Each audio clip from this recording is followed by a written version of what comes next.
మాజీ ఎమ్మెల్యే అవనిగడ్డ నియోజకవర్గ incharge Simhadri Ramesh Babu press meet. ఎవరన్నా మా బోటోళ్ళు ఫీల్డ్లో తిరిగే వాళ్ళు ఇబ్బంది పడుతున్నప్పుడు రైతుల దగ్గరికి వెళ్ళి మాట్లాడితే ఇది వైఎస్ఆర్సీపీ చేసే అల్లరి తప్ప ఇంకోటి కాదంటారు. మీ అందరికీ తెలిసిన విషయమే. 13-18 నెంబరు మార్టూరు నుంచి గవర్నమెంట్ క్షేత్రం నుంచి బయటకు వచ్చింది. అవి కొనమంటే కొనరు. అది ఇచ్చింది ఎవరు? గవర్నమెంట్ ఇచ్చింది. మన చంద్రబాబు నాయుడు గారు మాట్లాడుతూ ఒక మాట చెప్పారు. ఆయన ఇప్పుడు పండించే పంటంతా ఇత్తనాలకు వెళ్లాల్సిందే తప్ప తినడానికి తిండికి పనికి వచ్చేయలేదు అని చెప్తారు. ఎవరిచ్చారా ఇత్తనాలు? ప్రభుత్వం ఇచ్చిందే కదా. బీపీటీలు 27-16 అంతా తిండికి పనికి వచ్చేదే. ఏంటంటే ఆయన ఉద్దేశం వ్యవసాయం అనేది దండగా, వ్యవసాయదారుడు అనవసరం అనే ఆలోచన ఆయన ఇంతవరకు కూడా విరమించుకోలేదు. దాన్ని కూడా ఇప్పుడు కూడా కంటిన్యూ చేస్తానే ముందుకు తీసుకెళ్తున్నారు.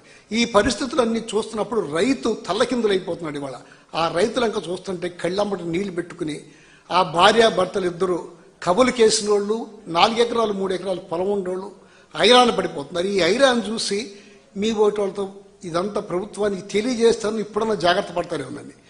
గోదావరి మనకి కృష్ణా జిల్లాలో 160 రైస్ మిల్లు ఉన్నాయి. 160లో 72 రైస్ మిల్లుకే డ్రైయర్లు ఉన్నాయి. ఇటువంటి తుఫాను వచ్చినప్పుడు, అత్యవసర కోతలకు వస్తున్నప్పుడు డ్రైయర్ ఉన్న మిల్లుకే ఆ వడ్డీ వెళ్తాయి. దాంతోపాటు ఈ 72తో పాటు ఇంకొక 10 మిల్లులకి, వీటిలోనే 10 మిల్లులకి డబల్ బాయిలర్లు ఉన్నాయి కనుక కొంత లెక్క. గోదావరి జిల్లాలో అయితే ప్రతి మిల్లుకి బాయిలర్ ఉంటుంది. దానికి కెపాసిటీ ఇప్పచ్చు. అక్కడి నుంచి ధాన్యము ఇవన్నీ ఎక్స్పోర్ట్ అవుతాయి కనుక అక్కడ బయటికి పంపించే పరిస్థితి ఉన్నాయి. అక్కడ వాళ్ళతో మాట్లాడుకుని మిల్లర్స్ని కేకేసి కూర్చోబెట్టి మీరు కొనమంటే ఈ బాధ రోడ్ల మీద పోసుకునే బాధ ఈ రైతాంగానికి వచ్చి ఉండేది కాదు.